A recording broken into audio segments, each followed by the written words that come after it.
नमस्कार दोस्तों, आप देख रहे हैं जियोपॉलिटिकल विजन हिंदी। आज की दुनिया में सबसे बड़ा हथियार क्या है? ये सवाल अगर कुछ साल पहले पूछा जाता तो शायद जवाब होता न्यूक्लियर बम, मिसाइल या फिर सेना की ताकत। लेकिन आज का सच थोड़ा अलग है। आज की दुनिया में असली ताकत है जानकारी, इंफॉर्मेशन, इंटेलिजेंस। और इसी इंटेलिजेंस की रेस में अब एक ऐसा देश उतर चुका है जिसे हमने हमेशा शांति, टेक्नोलॉजी और अनुशासन के लिए जाना, जापान। अब तक जापान को हम बुलेट ट्रेन, रोबोटिक्स, एनिमे और इकोनॉमिक पावर के रूप में देखते आए हैं, लेकिन अब कहानी बदल रही है। धीरे धीरे बिना ज्यादा शोर किए जापान एक ऐसी दिशा में आगे बढ़ रहा है जो आने वाले समय में ग्लोबल पावर बैलेंस को बदल सकती है। ये बदलाव टैंक्स या मिसाइल से नहीं आ रहा, बल्कि इंटेलिजेंस नेटवर्क से आ रहा है।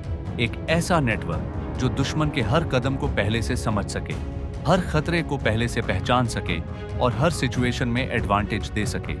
अगर हम दुनिया की बड़ी इंटेलिजेंस एजेंसीज की बात करें तो सबसे पहले नाम आता है CIA का, फिर MI6 और इसी तरह रशिया और इजराइल की एजेंसीज भी ग्लोबल लेवल पर बहुत मजबूत मानी जाती हैं।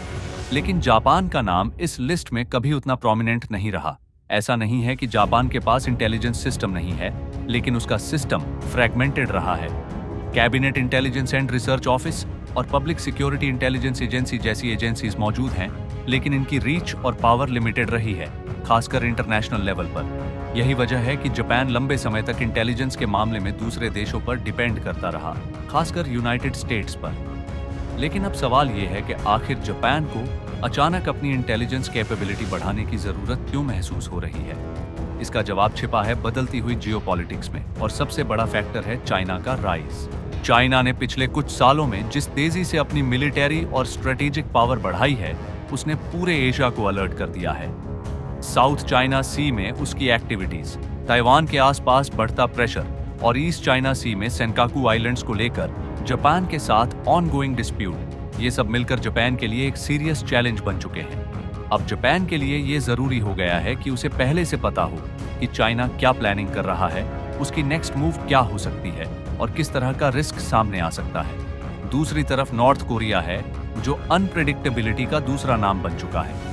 कभी भी मिसाइल टेस्ट, कभी भी न्यूक्लियर वार्निंग, और कई बार तो उसके मिसाइल्स जापान के ऊपर से गुजर चुके हैं। अब इमेजिन करो कि अगर जापान को मिसाइल लॉन्च से पहले ही उसकी जानकारी मिल जाए तो उसकी डिफेंस कैपेबिलिटी कितनी मजबूत हो सकती है। यही इंटेलिजेंस का असली मतलब है, रिएक्शन नहीं बल्कि प्रेडिक्शन। इन्हीं चैलेंजेस ने जापान को मजबूर किया है कि वो अपने ट्रेडिशनल अप्रोच से बाहर निकले और एक मॉडर्न, पावरफुल इंटेलिजेंस स्ट्रक्चर तैयार करे। रिपोर्ट्स के मुताबिक जापान अब एक सेंट्रलाइज्ड इंटेलिजेंस सिस्टम डेवलप करने की दिशा में काम कर रहा है, जो किसी हद तक CIA जैसा हो सकता है। यानी एक ऐसी एजेंसी जो फॉरेन इंटेलिजेंस कलेक्ट करे, साइबर थ्रेट्स को मॉनिटर करे और स्ट्रैटेजिक लेवल पर गवर्नमेंट को डिसीजन लेने में मदद करे। लेकिन कहानी यहीं खत्म नहीं होती, असली ट्विस्ट इसके बाद आता है। दुनिया का सबसे पावरफुल इंटेलिजेंस अलायंस है फाइव आइज, जिसमें United states, United kingdom, Canada, Australia और न्यूजीलैंड शामिल हैं। ये अलायंस सिर्फ डिप्लोमेटिक ग्रुप नहीं है, बल्कि ये कंट्रीज एक दूसरे के साथ डीप इंटेलिजेंस शेयरिंग करती हैं। Satellite data, communication intercepts, cyber intelligence, यानी दुनिया की हिडन इंफॉर्मेशन का एक बड़ा हिस्सा इनके पास होता है। अब जापान धीरे धीरे इन देशों के साथ अपने रिलेशंस को मजबूत कर रहा है। साइबर सिक्योरिटी कोऑपरेशन बढ़ रहा है, मिलिट्री कोऑर्डिनेशन मजबूत हो रहा है और इंटेलिजेंस शेयरिंग एग्रीमेंट्स भी एक्सपैंड हो रहे हैं। यही वजह है कि कई एक्सपर्ट्स ये मानने लगे हैं कि फ्यूचर में जापान इस अलायंस के साथ जुड़ सकता है, और अगर ऐसा होता है तो दुनिया एक नए कंसेप्ट को देख सकती है, सिक्स्थ आई। हालांकि ऑफिशियली अभी ऐसा कुछ नहीं हुआ है, लेकिन संकेत साफ हैं कि जापान उस दिशा में बढ़ रहा है। अगर जापान इस लेवल की इंटेलिजेंस कैपेबिलिटी हासिल कर लेता है तो एशिया में पावर बैलेंस पूरी तरह बदल सकता है। चाइना पर प्रेशर बढ़ेगा, नॉर्थ कोरिया की एक्टिविटीज को क्लोजली मॉनिटर किया जा सकेगा और इंडो पैसिफिक रीजन में सर्वेलेंस नेटवर्क पहले से कहीं ज्यादा मजबूत हो जाएगा। यहाँ पर इंडिया का एंगल भी महत्वपूर्ण हो जाता है। इंडिया पहले से ही इंडो पैसिफिक स्ट्रेटेजी में एक की प्लेयर है और क्वाड जैसे अलायंसेस के जरिए जापान और यूनाइटेड स्टेट्स के साथ कोऑर्डिनेशन मजबूत कर चुका है। अगर जापान इंटेलिजेंस पावर हाउस बनता है तो इंडिया को भी इनडायरेक्ट फायदा मिलेगा, better information sharing, stronger regional awareness और फास्टर स्ट्रेटेजिक रिस्पॉन्स। लेकिन हर कदम का एक दूसरा पहलू भी होता है। चाइना इस डेवलपमेंट को एक थ्रेट के रूप में देख सकता है और टेंशन्स बढ़ सकते हैं। नॉर्थ कोरिया भी अपनी अग्रेसिव स्ट्रैटेजी को और तेज कर सकता है। यानी जापान का ये कदम सिर्फ उसकी सिक्योरिटी तक सीमित नहीं रहेगा, बल्कि पूरे रीजन में एक नई इंटेलिजेंस कंपटीशन शुरू कर सकता है। सबसे बड़ा सवाल यही है कि क्या जापान इस नई रोल के लिए पूरी तरह तैयार है, क्योंकि इंटेलिजेंस एजेंसी बनाना सिर्फ इंफ्रास्ट्रक्चर का काम नहीं है।